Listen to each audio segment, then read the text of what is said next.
अस्सलाम वालेकुम। Breaking news है और बड़े अफसोस के साथ ये कहना पड़ रहा है कि आमिर लियाकत जो हैं वो रज़ाए इलाही से वफ़ात पा गए हैं। उनका इंतकाल हो चुका है और सबको,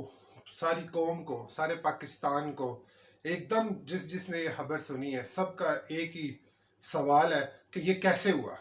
जिस तरीके से आमिर लियाकत जो है सोशल मीडिया के ऊपर हुए हुए थे और उनकी जो तीसरी शादी थी दानिया, जिसकी वजह से इतना ज़्यादा उनके ऊपर सोशल मीडिया के ऊपर कोई तनकीद कर रहा था, कोई उनके सपोर्ट के लिए बोल रहा था, लेकिन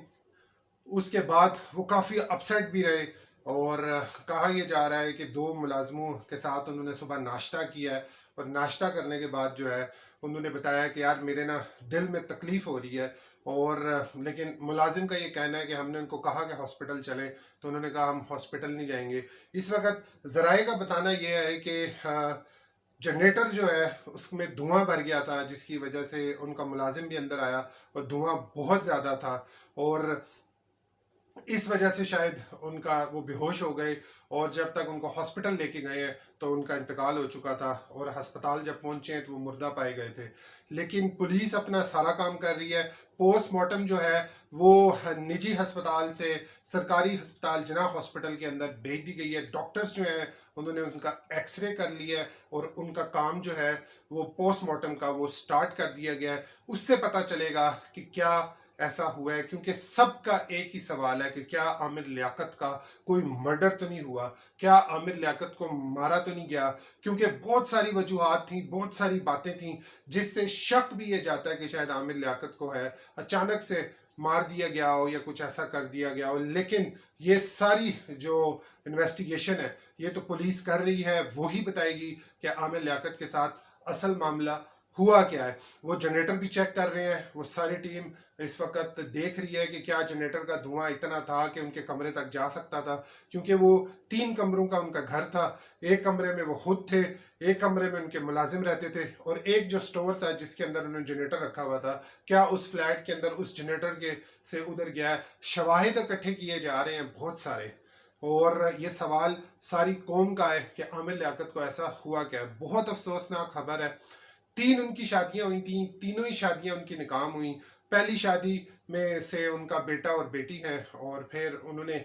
बकौल आमिर लियाकत के उन्होंने काफ़ी कुछ उनको हक महर की सूरत में भी दिया, उसके साथ साथ उसके अलावा भी उनको काफ़ी पैसा दिया। और सेकंड जो वाइफ थी उनको भी आमिर लियाकत का कहना यही है कि उनको काफ़ी सारा पैसा दिया। थर्ड जो वाइफ है उन्होंने काफ़ी ज़्यादा इल्ज़ामात इनके ऊपर लगाए कि आमिर लियाकत जो हैं वो शराब पी रहे हैं, वो ऐसा करते हैं, वो वैसा करते हैं और मुझे वीडियोस बनाने का कहते हैं। बहुत सारे इल्ज़ामात दानिया ने लगाए, लेकिन अभी तक जो है उनका प्रूफ जो है वो नहीं मिला। तो बस अल्लाह ताला आमिर लियाकत की मग़फ़िरत करे और उनके जो भी करीबी फैमिली है उन सबको सब्र दे। यही लाइफ है, इंसान का कुछ पता नहीं चलता कि इंसान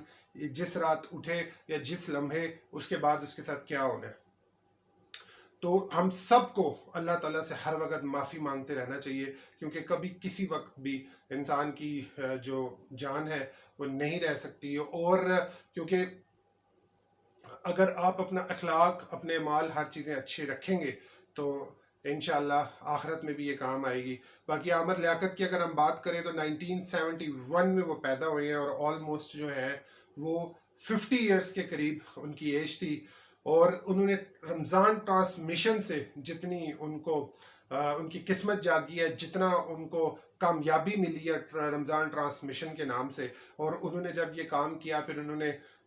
शोज़ में बहुत सारे लोगों को, बहुत सारे गरीबों को बहुत सारे इनामात दिए, बहुत सारी चीज़ें दी, जिसकी वजह से उनका बहुत ज़्यादा वो इतना फेमस होने के बाद जो है आमिर लियाकत एकदम उनके ऊपर जवाल हुआ आया। वो कहते हैं ना कि जितनी मर्ज़ी आप शादियां करें या तो आप जो है वो अरूज पे चले जाते हैं या आपका जवाल हो जाता है। क्योंकि दानिया के साथ जब उनकी शादी हुई पहले 3 महीने तो वो बड़े खुश थे और बहुत ज़्यादा वो मीडिया में इन रहे। फिर उनका जो है वो दानिया के साथ जो भी मामलात हुए, ज़हनी डिप्रेशन में बहुत ज़्यादा थे आमिर लियाकत, और वो इतना ज़हनी इनका डिप्रेशन था कि उन्होंने एक वीडियो बना के ये कह भी दिया कि मैं मुल्क छोड़ के चला जाऊंगा, और उसके ऊपर वो बेहद रोए भी। और उन्होंने काफ़ी کہا کہ میرے ساتھ جو ہے وہ کسی نے بھی وفا نہیں کی، اور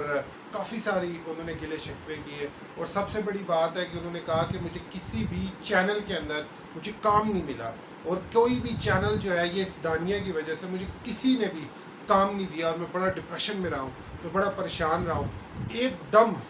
اتنا عروج ان کے پاس آیا کہ 2016 کے اندر انہوں نے کہا تھا کہ میں یہ چاہتا ہوں کہ میں کسی بھی کنٹروورسی میں نہ پڑھوں اور میرا کوئی بھی اتنا ایشو نہ ہو، لیکن ایک بندہ جب سیاست کرے گا، جب پھر وہ شو بھی کرے گا، پھر اس کے بعد وہ شادیاں بھی کرے گا، پھر اس کے بعد جو ہے وہ اسکالر بھی تھے، پڑھاتے بھی تھے، مذہب کا بھی ان کو بہت زیادہ پتہ تھا، لیکن ان کا جو زوال ہے وہ تب سٹارٹ ہوا جب جنید جمشید کا جب واقعہ پیش آیا، تو انہوں نے جنید جمشید کو بہت کچھ کہا، اور پھر اس کے بعد انہوں نے کافی اقلیتی مذہب کے بارے میں باتیں کی، پھر اس کے بعد جو ہے ان کا زوال آنا شروع ہو گیا، اور پھر دانیہ سے بھی جب انہوں نے شادی کی اس کے بعد بھی عامر لیاقت جو ہے وہ اس طریقے سے واپس کم بیک نہیں کر سکے، واپس رمضان ٹرانسمیشن نہیں کر سکے، پھر پی ٹی آئی کے اندر آئے، پی ٹی آئی میں بھی آ کے ان کے اختلافات ہو گئے، عمران خان کے ساتھ بھی ان کے اختلافات ہو گئے، اور پھر انہوں نے پی ٹی آئی بھی چھوڑنے کا اعلان کر دیا، اور کافی مشکلات رہیں، اور ان مشکلات کی وجہ سے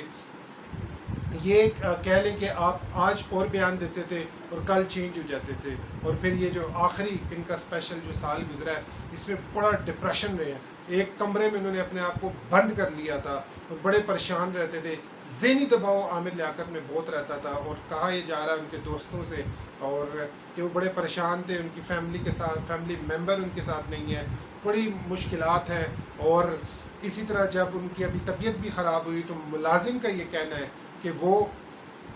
ڈاکٹر کے پاس نہیں گئے، اور کافی زیادہ انہوں نے کوشش کی ہے کہ ڈاکٹر کے پاس چلے گئے لیکن نہیں گئے، پھر دھواں پھیلا، پھر جو بھی بات چیت ہوئی وہ فائنل انویسٹیگیشن رپورٹ جو ہے وہ تو پولیس دے گی، لیکن یہ آپ دیکھیں کہ اللہ تعالیٰ اگر اتنا زیادہ عروج دیتا ہے اور بہت کم لوگ ہوتے ہیں کہ وہ اس کو مینٹین کر پاتے ہیں، اور پھر اس کے بعد جب زوال آتا ہے، اور پھر زوال جب آتا ہے تو پھر واپس اس کے اوپر کم بیک کرنا تھوڑا سا مشکل ہو جاتا ہے، حالانکہ کہتے ہیں عروج کے بعد زوال ہے، اور زوال کے بعد پھر سے ایک دفعہ عروج ہے، لیکن عامر لیاقت کی ہم پھر ایک دفعہ یہی کہیں گے، ابھی یہ ٹائم یا یہ باتیں تو نہیں ہے کہ ہم ان کے بارے میں کچھ کہیں، وہ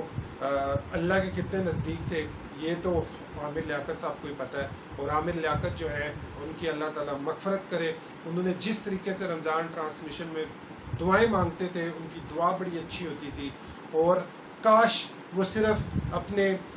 اسی طرف رہتے، چینلز کی طرف رہتے، اور صرف ایک سائڈ پہ رہتے، گیم شوز انہوں نے کیے ہیں، کافی زیادہ انہوں نے یہ کیا ہے، اسی طرف وہ رہتے، اور بڑی کم ایج میں یعنی 50 ایئرس ایج میں جو ہے انہوں نے اتنا ذہنی ڈپریشن دیکھا ہے، اور اس کے بعد جو ان کا انتقال ہوا ہے۔ ناظرین، لوگوں کا سوال ہے کہ اچانک سے ایک دم سے عامر لیاقت صاحب کو کیا ہوا ہے، لیکن پچھلے کچھ مہینے جو ہیں وہ ان کی زندگی کے بڑے مشکل تھے، اور وہ یہ کہتے تھے کہ میں پاکستان چھوڑ کے چلا جاؤں گا اگر میرے سے سب اتنے پریشان ہیں، اور لیکن کسی کو کیا پتا تھا کہ وہ دنیا ہی چھوڑ جائیں گے۔ تو دعاؤں میں یاد رکھیے گا، اپنا خیال رکھیے گا، پھر ملیں گے آپ کو کمپلیٹ اپڈیٹ کے ساتھ۔ ٹیک کیئر، اللہ